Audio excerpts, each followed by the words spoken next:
Under contract. It's an exciting moment in the home buying and selling process, but it's really just one part of the puzzle. What happens after you go under contract?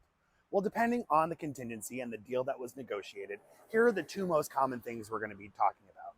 Number one is due diligence and inspections. What's a buyer inspecting for?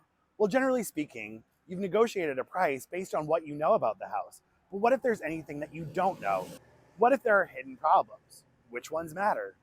Generally, buyers are going to look and care about anything that's going to be a major cash outlay after they buy the home.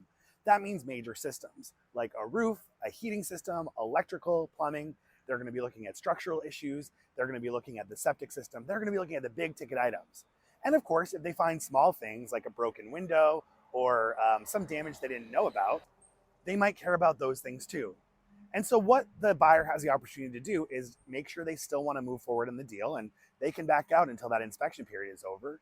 Or two, figure out if they're going to ask a seller for any repairs or for money off of the price that was negotiated.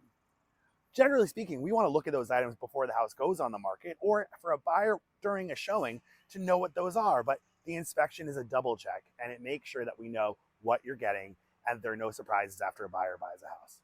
The second thing that we're waiting for, if there's a loan involved, is the appraisal. Now, appraisers will come out and visit the house, they'll take pictures and measurements, and then they'll write the report. Usually the inspections happen in the first 1 to 2 weeks, and that's usually when the appraiser comes out, that first week or two after you go under contract. And it's typical for it to take 3 weeks for an appraisal report to come back. I know, sometimes we're impatient, we want to know tomorrow, but we've got to wait for the process. And so in a few weeks, that's when we're going to know that the contingencies have been met and the deal is absolutely going through. It can be exciting, it can be frustrating, but we're just going to plan for it. And you want to work with a team that's going to give you the education ahead of time to let you know what to expect as the deal goes forward so that at every step in the process, you're prepared for what's going to happen.